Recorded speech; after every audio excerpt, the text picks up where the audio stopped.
Greetings YouTube, TPCS here, and this video is about my thoughts on Windows 10.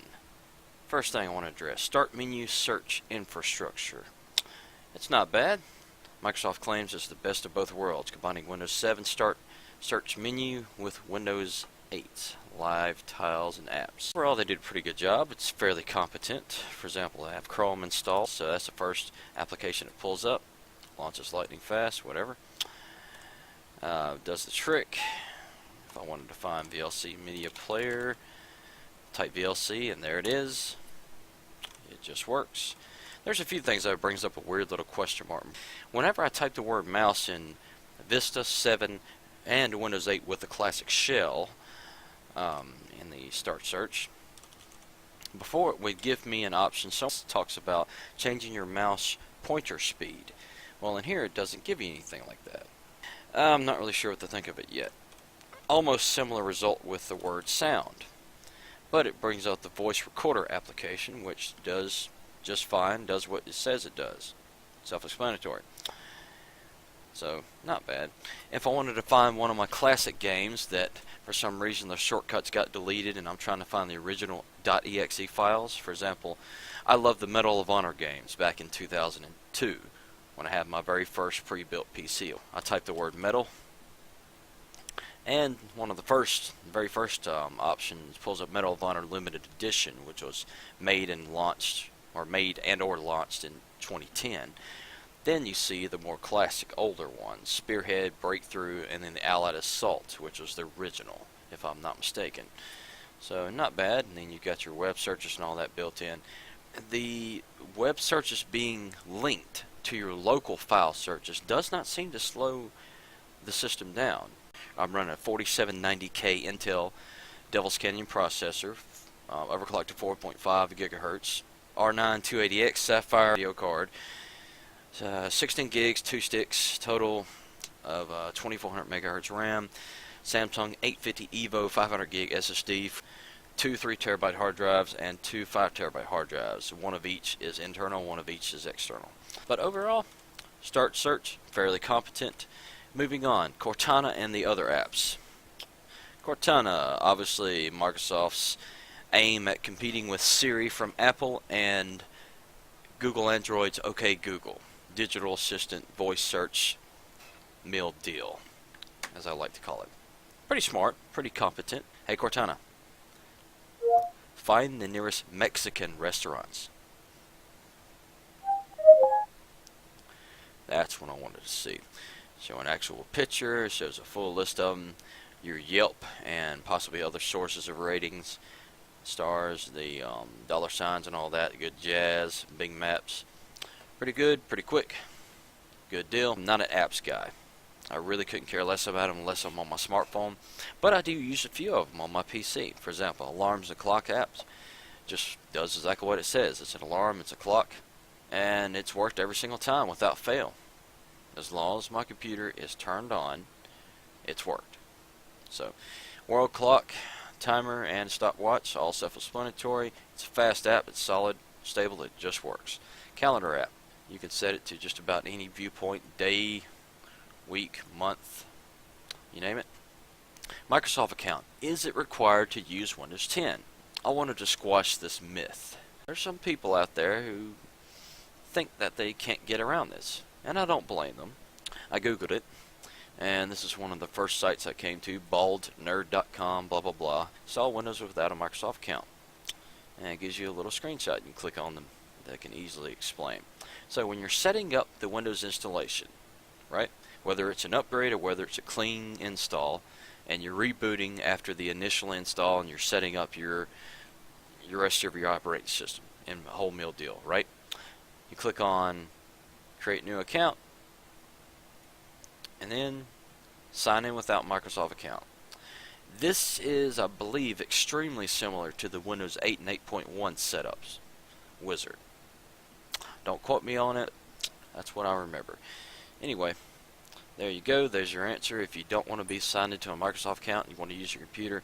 Now, people, this is not going to stop Microsoft from harvesting data about you.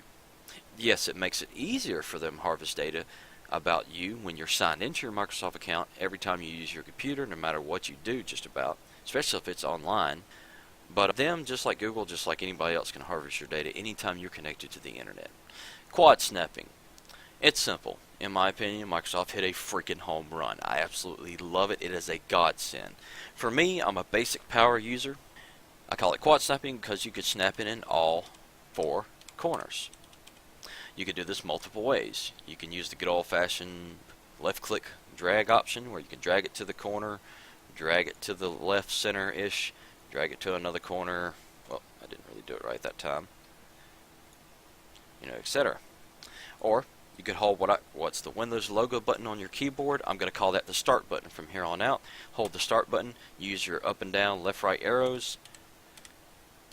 Up, up, down, down, left, right, left, right. You get the point. If you have enough screen real estate, for example, I'm running a 25-inch 2560 by 1440p resolution screen, IPS. Love it. It is a godsend for multitasking. This makes it easier when I want to pull up multiple storage drives in which to deal with that multitasking option. I can just click drag as needed. Edge browser. Microsoft, I hope you're watching and listening. I had high hopes. I really did. I really want to believe you guys got your heads out of your butts, and clever guys like Satya Nadella took over the company, and you reorganized your company a little bit. That when you announced that you would be building a new internet browser from the ground up, a modern day browser built to handle today's needs, today's standards, today's speeds, and especially Google Chrome extensions, I immediately fell in love with the idea. I wanted to believe in it more than I used to believe in Santa Claus when I was a kid. Well, guess what, people? As of the time of me recording this video, Edge browser does not have support for installing Google Chrome extensions or any extensions or any plugins or any add-ons. However you want to put that word, plugins, add-ons, extensions. No support. There's no support for that. There's no full screen mode, which is asinine in my opinion, because I love Internet Explorer 10 and 11's full screen modes. As I just demonstrated, look at that. It's beautiful, it's clean, it's nothing but the content, your mouse and the cursor, ready to rock. But when I need to do something involving the URL bar, the tabs area, or the favorites bar, or anything else, I move my mouse up, it pops right back instantly in view. Done with it, I move my mouse away, it immediately goes away. Or, basic power user being that I am, hold the Alt button, tap the D button on your keyboard, there you go. Same hotkeys as in any internet browser for probably the past 10 to 15 plus years. Does the same function. Auto highlights the URL bar, ready for you to type whatever you want to without even having to delete. It automatically overrides it. It works like it's supposed to. If Microsoft can just incorporate the best and simple good features of Internet Explorer into the Edge browser, I wouldn't use any other internet browser. I would honestly give it a real solid one-on-one chance for a while. The last thing would be its ability to resist your computer being affected by malware or any other major problems.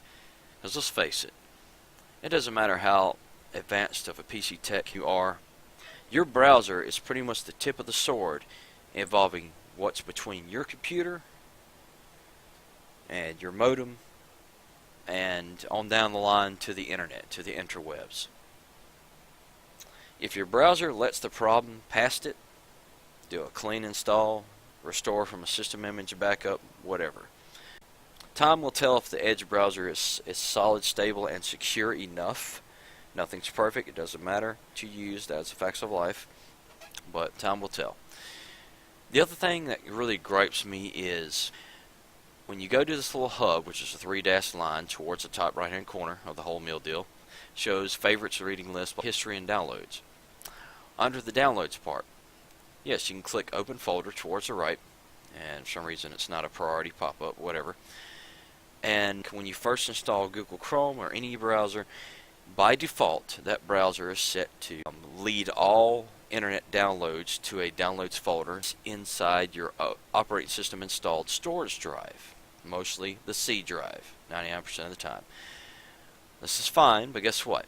A lot of us have SSDs these days, but not all of us can afford 1 and 2 terabyte, and I don't even think there are 3 terabyte SSDs really on the market yet. There's a lot of us who download a lot off the internet and want to store it locally. In order to do that, we usually fork out the money for a big 3 to whatever size terabyte hard drive, a good old-fashioned spin and disk hard drive. Labeled it a different letter, D, E, F, blah, blah, blah. Using Edge, there's no way that I can set the browser to automatically direct download to go to that different storage drive. I have to wait till it's done downloading and then cut and paste into the drive if I don't want it stored on the same drive that my operating system and programs and games and all that's stored on, if I'm limited on space. To me, that's asinine. This is supposed to be a browser built for the modern day. What the hell is modern about that? Microsoft, if you're listening, listen carefully. Fix this. This is a basic piece of functionality. There's no excuse for this.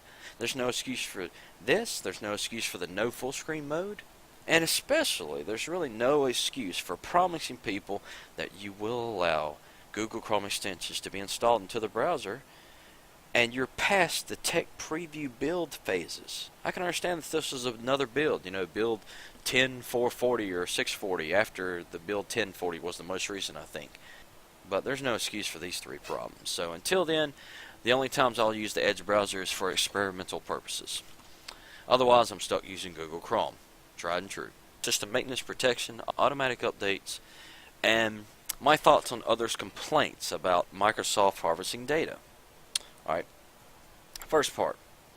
This is a highly debatable subject amongst PC noobs, intermediate users, and the hardcore, really decades and decades experience PC repair techs out there, and the network administrator, any coherent field of IT.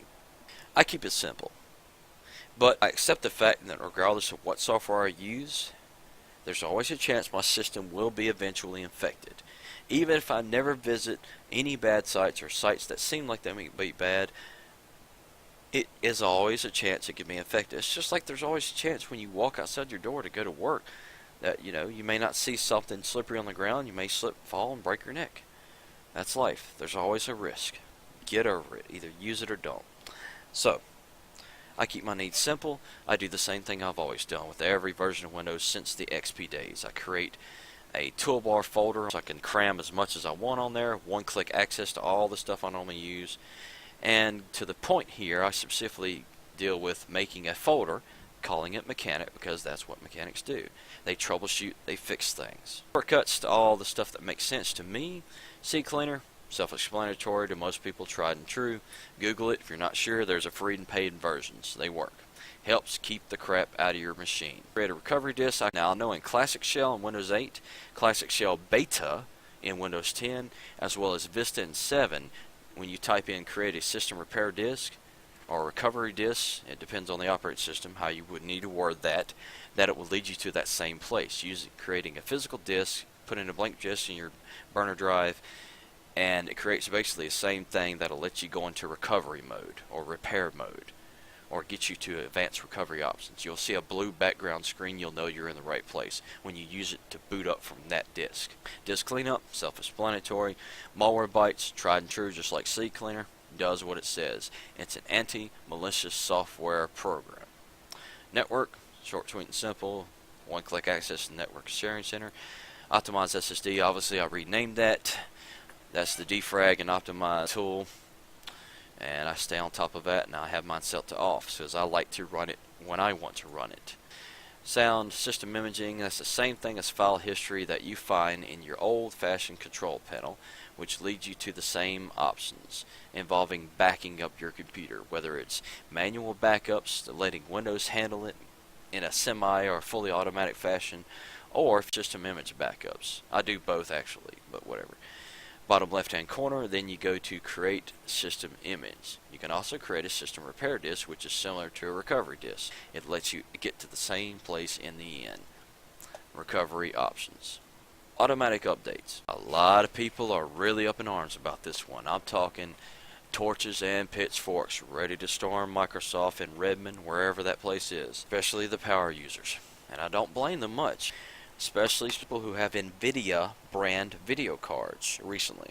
I haven't looked this up in a little over a day and a half to see if there's been any fixes. As of right now, as far as I know, it's still a legit problem that there is one or multiple updates that's causing severe graphical problems, whether it's crashing or freezing or anything else coherent with NVIDIA cards with Windows 10 Home and Pro. But whether it's NVIDIA or the Red Team AMD, which I'm currently running, I prefer to go to the manufacturer's website to download those drivers.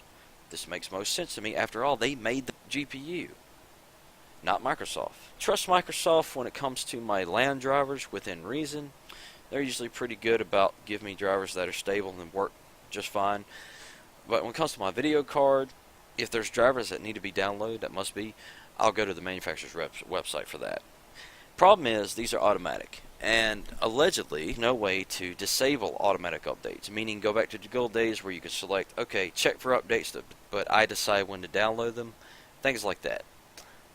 I agree, I miss those days. We need to bring that back. We need to flood Microsoft's feedback channels if we want that back. If enough of us complain, if enough of us upvote in the Windows Feedback app that we want that back, there may be a chance that they'll bring it back.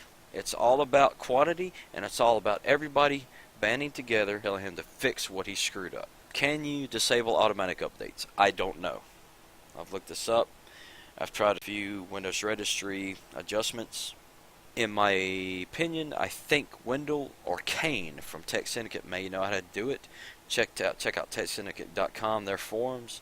See if anybody's already asked. I haven't had a chance to check it a little bit. I've been too busy doing other things, catching up on all my PC Tech YouTube channels videos that have been uploaded.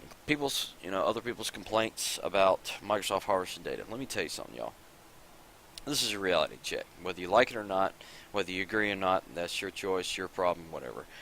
Microsoft, just like Google, just like, whoever created Skype, Facebook, Twitter, whatever, any site, any internet-based, business that you connect to in any way, be it just stopping by and looking at their products, or if it's a social networking site, etc., they will harvest your data. They'll find a way. Doesn't matter what you disable, they will find a way. Okay? It's that simple. Either choose to use the internet or don't. And I'm not trying to sound negative. If you use their services, if you use their operating system, they can and will find a way to harvest your data one way or another, whether it be a little bit of data or a lot, whether it's sometimes or all the time. Windows 10 icons, and I'm speaking specifically about the Windows Explorer icons, such as documents, pictures, music, video, network, this PC, aka my computer in the XP days, aka computer in the Windows 7 days. This PC, for example, fugly. I'm not interested in a minimalistic view. I have a desktop computer that I custom built, that's built to handle anything like a champ. And even if I didn't, my old Acer netbook, now retired, that had a dual-core Intel Atom processor, onboard video that was crap at best, 1024 by 600 resolution, 1080 screen, handled the Windows 10 tech previews, basic functionality just fine. The icons didn't lag them down one bit. You know what? I tested that. I went back and I installed even more basic icons than what Windows 10 put on there. If icons get harder for an operating system to run, I tried to eliminate that variable. And guess what? It did not make a difference. Okay? So Microsoft, I'm talking straight to you. All of y'all. Have you ever heard of the phrase, if it isn't broken, don't fix it? Well, guess what? Nobody, absolutely nobody complained about the Windows 7 and Windows 8 icons. This is a fact. Nobody complained about the Windows 7 and 8 icons. So that was not your sign to think to yourselves, all right, they're not complaining about something. This is our chance to experiment and mess with it. No, you screwed it up, in my opinion. You made them ugly. The start menu issue with Windows 8 that was one thing. That was a very, very easy fix. You Google something similar to Classic Start Menu for Windows 8, and guess what? You get results like Classic Start from 99.com, which is the same thing as Classic Shell, which you can find all over the net still to this day, and they have a beta version that works with Windows 10 in case anyone's interested, version 4.0.2 or 4.2.0. You download it and install it just like any other program. It uses hardly any CPU muscle at all, not even 1% with most modern processors that are dual core with hyperthreading or quad core with hyperthreading, whatever. Even the AMD ones. There was no excuse for anybody complaining about Windows 8. Wah, Metro Screen, wah. It's a simple one program download. If you're too lazy to download one program to fix that one little tiny issue out of everything else that worked fine, then you don't need to be using a computer. It's the same asininity as wanting your license to drive your own car. You find every little thing to complain about. I don't want to get a job to have to save up money to buy the car and to put gasoline in it and to pay for the car insurance and to pay for the yearly tag and the repairs. I don't want to have to, look in my rear view or blind spot mirrors to make sure I don't hit other cars.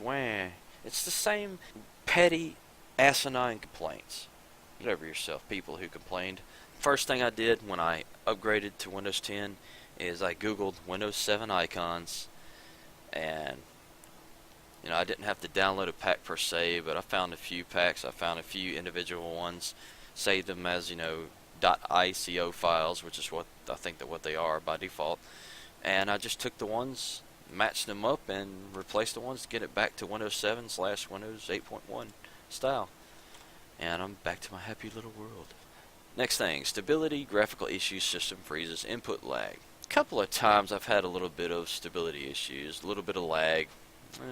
Not much. There's only been one time where my system froze up, and weirdly enough, it happened when I pulled up the start search function and I searched for Chrome and I tried to backspace to delete it, clear it out, and it just froze. The cursor didn't move. The only thing that would work is moving my mouse. Mouse clicks wouldn't do anything. It was before the recent update that I received automatically about 2, maybe 3 days ago. I did notice input lag on specifically StarCraft 2. I have the Heart of the Swarm upgrade, including Wings of Liberty.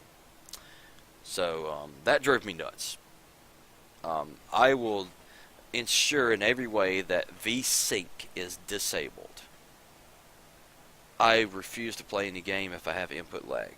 Control is more important than looks. It's that simple. If I can't control my character quickly enough, I'll get frustrated. Yes, it's a game, but hey, if you're gimped in any way, it will eat into your patience. So, I googled input lag on StarCraft 2 on Windows 10. And the very first link, if you're using Google search engine, as of the time of recording this video, pulls up a reddit.com page dealing with StarCraft 2.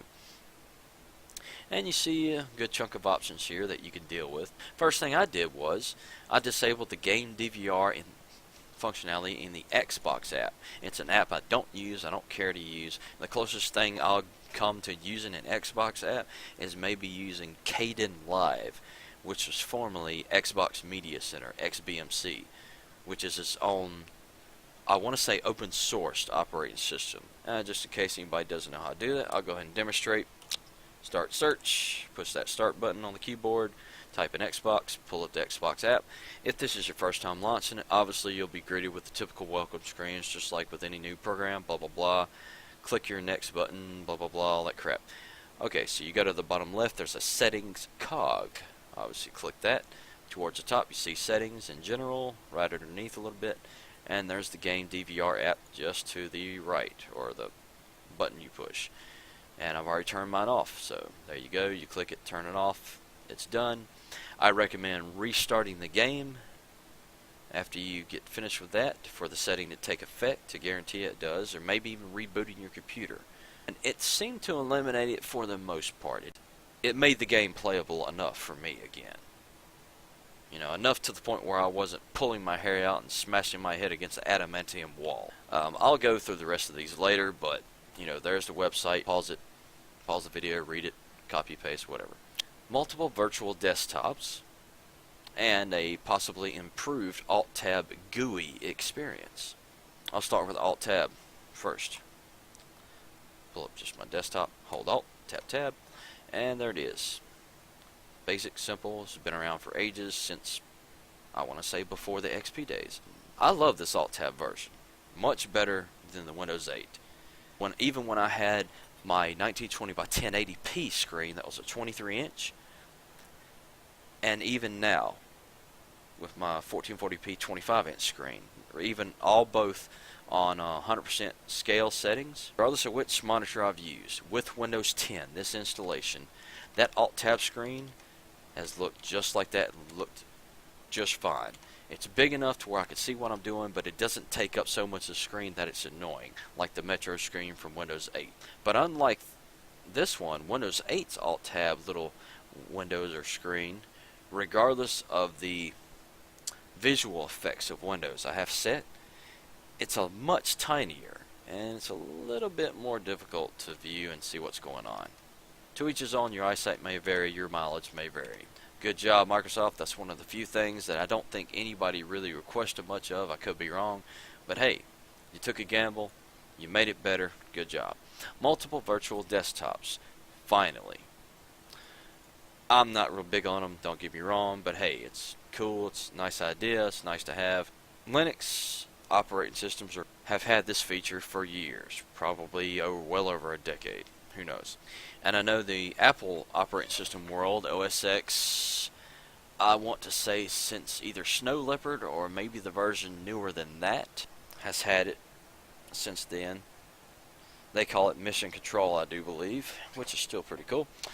So Microsoft calls this Task View. You press that button, and to the bottom right you have a little kind of clear button called New Desktop with a plus sign on it. You click that, and guess what? You have another virtual desktop. I am hitting Alt-Tab. I already had programs running, and notice nothing comes up. And I'll pull up to, snap these here, pardon me one moment, to Google.com pages, equally snapped on one desktop. I'll go to Task View just to prove it. I do not have any Google browsers launched in the first desktop. I'm doing Alt-Tab, and notice not one Google browser. So it is a success. It works. But since I don't need it, I'm going to close out the other desktop and stick to one. Hey, that's something I just learned. Whenever you have certain running processes, I'm assuming all processes, running in one desktop and you close it, whether it's purposeful or accidental, Windows is smart enough to save that and bring it to your current desktop or any and all remaining. That's actually pretty smart, I think. It may seem like a tedious thing. You know, some people may want to close out a desktop. Like, if I didn't want to spend the time Xing out of all these little Google Chrome browser windows or whatnots, and I just wanted to close that desktop as a way to closing off everything, ending every process over there, that might annoy some people, but whatever. So, back to the main deal at hand. And multiple virtual desktops. Is this a good thing? Sure. Do I personally need it? No. I have plenty of resolution and screen real estate. The quad snapping feature does everything I need. All the multitasking I need. Last thing, overall thoughts. How do I feel about Windows 10? Overall, it's pretty good. Still needs some work. And 8 wasn't bad. It needed work too, even back during the days of January 2013 when I got my copy via direct download from Microsoft when they had that temporary deal for $39.99. So this will be no exception.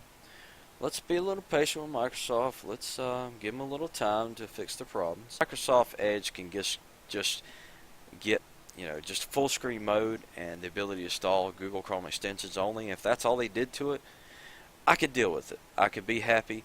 I can get over having to manually copy from one downloads folder from my C drive to my 5 terabyte movie storage drive where my downloads should be. I can get over doing that. I can get used to it because I love that full screen mode that much. But anyways, overall, pretty good. Edge right now is a failure. Quad Snap's a home run. Everything else is pretty much what I expected. Pretty much the same. Cortana turned out to be overall pretty good. The simple apps that make life a bit easier, cool, they work. That's all that matters. Anyway, this is TPCS signing off. Cheers, everybody. Be good to each other. Keep on rolling.